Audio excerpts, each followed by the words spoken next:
आप सभी लोगों का एक बार फिर से स्वागत है चैनल पर। जैसा कि हम लोग शाम को डेली ग्रामर और वोकैब के लिए प्रैक्टिस सेट डिस्कस करते हैं, जिसकी पीडीएफ आपको 8:30 बजे इस टेलीग्राम ग्रुप में मिल जाती है। तो आप इस टेलीग्राम ग्रुप को ज्वाइन ज़रूर कर लें और इसका लिंक आपको नीचे डिस्क्रिप्शन बॉक्स में भी मिल जाएगा। तो ये टेस्ट नंबर 5 है, आप इसे प्रैक्टिस सेट नंबर 5 भी कह सकते हैं, जिसमें हम ग्रामर पोर्शन से प्रीपोजिशन अभी कवर कर रहे हैं और वोकैब साथ में चल रहा है। तो चलिए शुरू करते हैं। आज के लिए पहला पहला प्रश्न है, what is the correct meaning of simulate. तो यहाँ पे होगा सिमुलेट का आपको करेक्ट मीनिंग आपको बताना है। तो सिमुलेट का हिंदी मतलब होता है नकल करना, और बहाना बनाना भी इसका मतलब होता है। तो यहाँ पे कॉपी दिया है, तो ऑप्शन ए यहाँ पे करेक्ट आंसर हो जाएगा, नकल करना। और इसकी जो रूट है वो है SIMULO, सिमुलो, जिसका मतलब भी होता है कॉपी करना। नेक्स्ट क्वेश्चन है, कमिसरेट मीन्स। तो यहाँ जो कमिसरेट वर्ड है इसका हिंदी मतलब होता है सहानुभूति रखना। तो ये जो रूट से बना है कॉन प्लस माइजर, तो ये और यहाँ पे कौन का मतलब है टुगेदर यानी एक साथ, और माइजर यानी व्रेथ, एक साथ एक जैसी फीलिंग रखना। तो वहाँ पे सहानुभूति वर्ड का यूज़ होता है। तो कमिसरेट का मतलब हो जाएगा यहाँ पर sympathy, option B, sympathy means भी सहानुभूति रखना होता है। नेक्स्ट है वेजिटेट। वेजिटेट मीन्स, तो वेजिटेट काफ़ी इंपॉर्टेंट है, पूछा जाता है। तो इसका मतलब है वेजिटेट मीन्स होता है उगना, और वैसे इसका दूसरा मतलब भी होता है नीरस जीवन बिताना और या उगना। तो यहाँ पे जो करेक्ट आंसर हो जाएगा पॉल्यूलेट, ऑप्शन बी। तो इसका मतलब भी उगना या प्रस्फुटित होना होता है। एस्पाउस मीन्स होता है सहायता देना, तो हेल्प मीन्स भी सहायता देना। तो ये दोनों एक ही सिनोनिम्स हो जाएंगे दोनों के, लेकिन इसका जो सही अर्थ है वेजिटेट का वो यहाँ पे हो जाएगा पॉल्यूलेट, काफ़ी इंपॉर्टेंट है। What is the correct meaning of idiom to kick one's heels. तो यहाँ पे जो इडियम दी हुई है टू किक वंस हील्स, इसका आपको सही अर्थ बताना है। To escape, to waste time, to disturb, none of the above. तो करेक्ट आंसर यहाँ पर हो जाएगा option B, to waste time, यानी समय बर्बाद करना, इसका अर्थ हो जाएगा to kick one's heels. Next question है, what is the correct meaning of idiom make hay while the shining. Make hay while the shining, तो इसका जो करेक्ट आंसर है वो हो जाएगा option A, to make best use of favourable opportunities, यानी जो आपके लिए उचित या अनुकूल परिस्थितियां हैं उनका सबसे सही प्रयोग करना, उनका उचित लाभ उठा पाना। तो उसी का मतलब है ये make hay while the sunshine.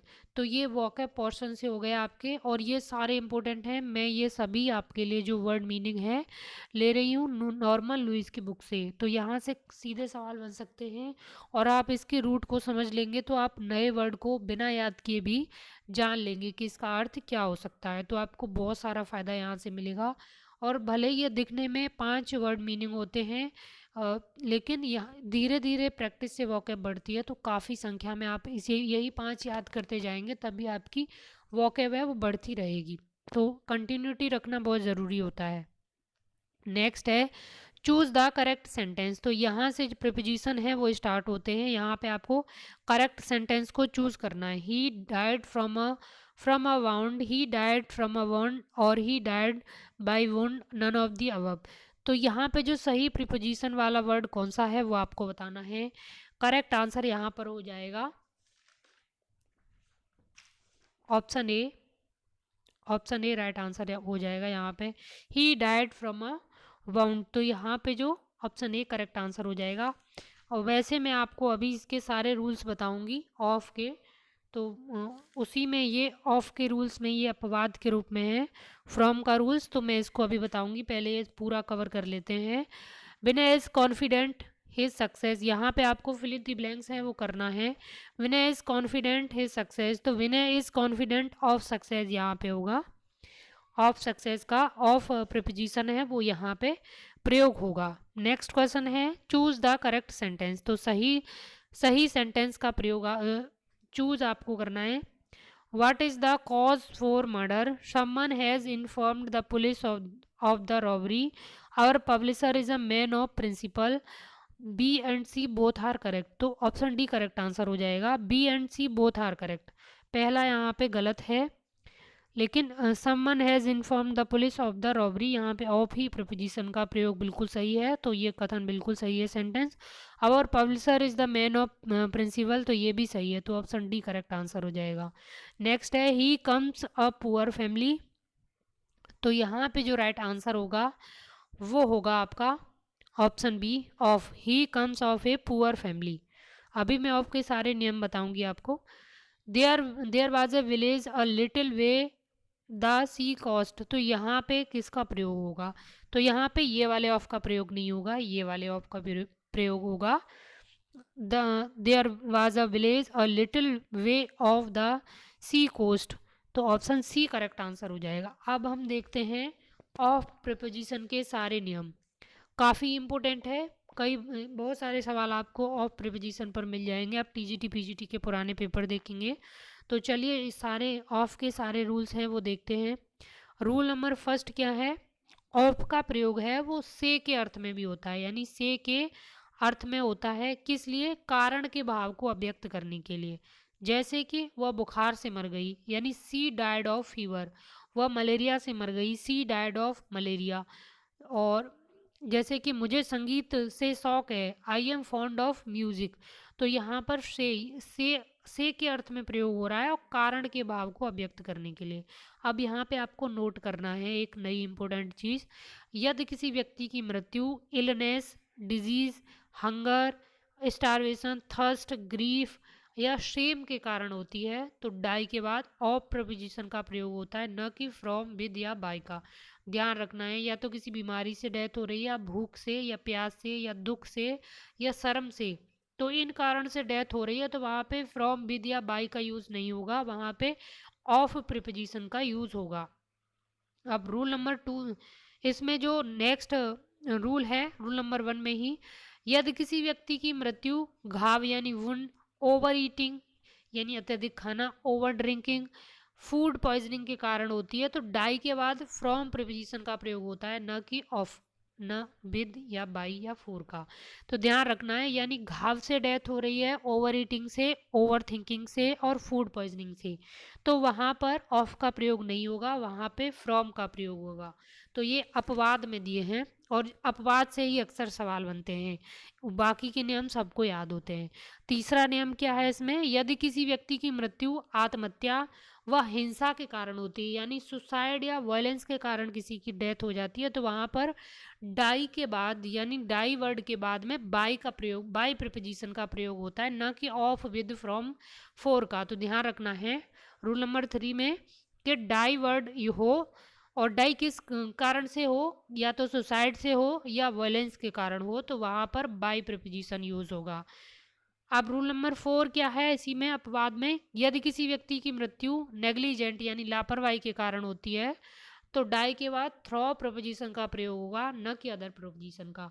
Example देखते हैं, his grand father died through neglect, यानी उसके दादाजी की डेथ हो गई क्योंकि किसी ने उस पर ध्यान नहीं दिया, उनको नेग्लेक्ट किया, तो थ्रो वर्ड का यूज होगा नेग्लेक्ट वर्ड, अगर नेग्लेक्ट वाला सेंस वहाँ पे आ रहा है तो। नेक्स्ट अपवाद क्या है, पांचवा, यदि कोई व्यक्ति अपने देश, अपने विश्वास के लिए मर जाता है, तो डाई के बाद फोर प्रपोजिशन का प्रयोग होता है, न कि from, of, with, by, through का। तो ध्यान रखना है, he died for his country, तो ये देखिए यहाँ पे he died for his country यानी अपने देश के लिए वो मर गया, तो वहाँ पे फोर प्रपोजिशन का यूज होगा। She died for his belief, यानी वो अपने विश्वास के कारण मर गई, तो यहाँ पे भी फोर प्रपोजिशन का यूज है। अब रूल नंबर सिक्स अपवाद में क्या है, यदि किसी व्यक्ति की मृत्यु युद्ध के मैदान में या बिस्तर पर होती है, तो डाई के बाद इन प्रपोजिशन का प्रयोग होता है, न कि किसी अन्य प्रपोजिशन का। जैसे कि ही डाइड इन बैटल और he died in his bed, तो डाइड के बाद यहाँ पे इन आ रहा है दो कंडीशन में, या तो युद्ध के मैदान में डेथ हुई है या बिस्तर पर डेथ हुई है, ठीक है, तो ध्यान रखना है। और डाई इन हार्नेस यानी अंतिम समय तक काम करते करते मर जाना, तो यहाँ पे इनका प्रयोग होगा ही। और डाई का प्रयोग के साथ समाप्त हो या होना या विलुप्त होना के अर्थ में होने पर इसके बाद विद प्रपोजिशन का प्रयोग होता है। जैसे कि डाई विद समबडी, यानी कि किसी के साथ मर गया।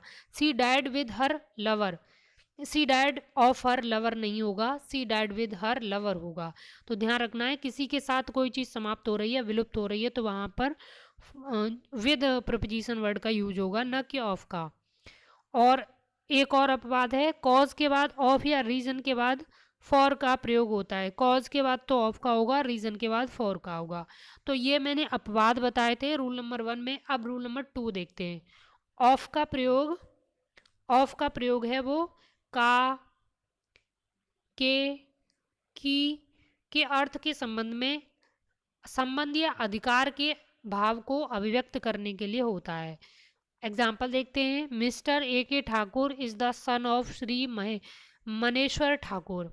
तो यहाँ पे संबंध दिखा रहा है ए के ठाकुर का मनेश्वर ठाकुर के साथ में। तो यहाँ पे काकी के का संबंध हो रहा है, तो यहाँ पे ऑफ प्रिपोजिशन का यूज होगा।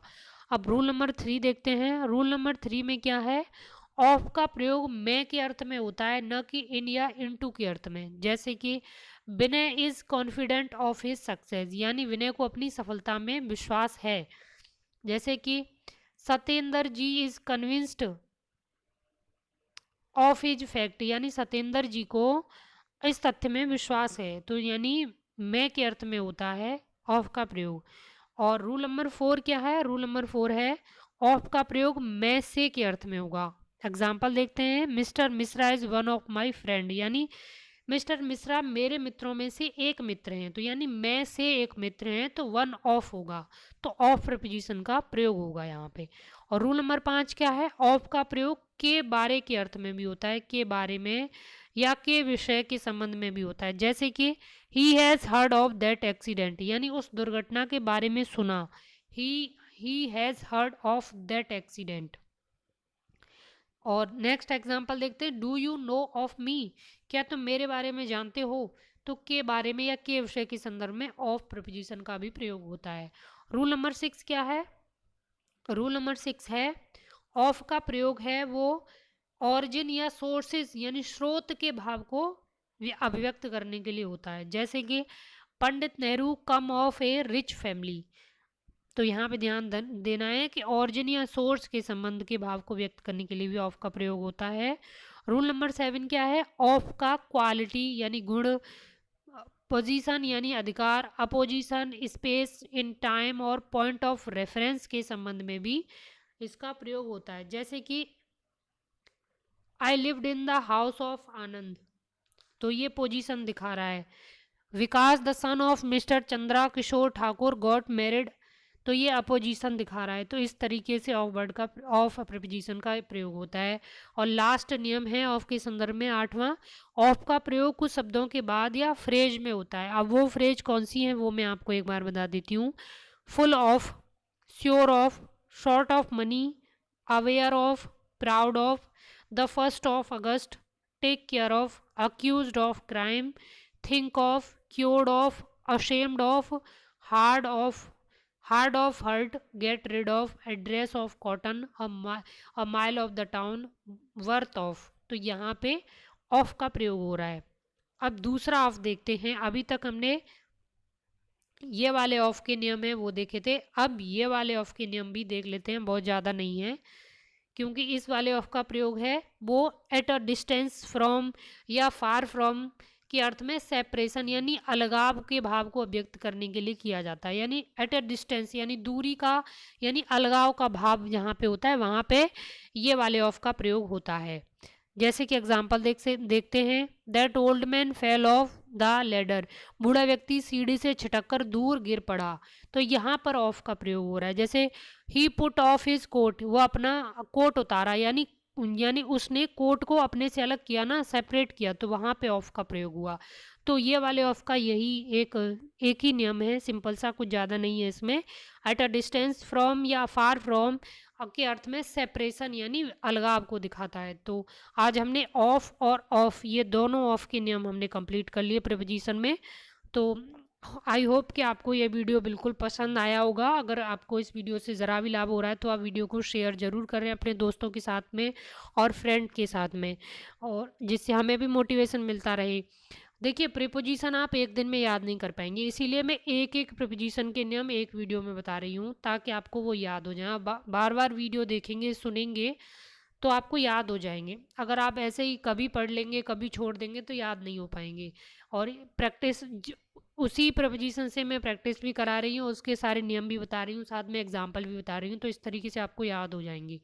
तो ऐसे ही हमको सारे हाँ प्रपोजिशन है वो कवर करने हैं। जैसे ही प्रपोजिशन खत्म हो जाएंगे उसके बाद ग्रामर का कोई नया चैप्टर है वो उठा लेंगे, बाकी वॉकेब आपकी साइड में चलती रहेगी हमेशा, क्योंकि वॉकेब पर सभी लोग ध्यान नहीं देते हैं और वॉकेब पोर्शन ज़्यादातर लोगों का वीक होता है, इसलिए हम वॉकेब चलाते ही रहेंगे, बंद नहीं करेंगे। तो आप इस चैनल से जुड़े रहें हमेशा। तो चलिए नेक्स्ट वीडियो मिलते हैं, धन्यवाद।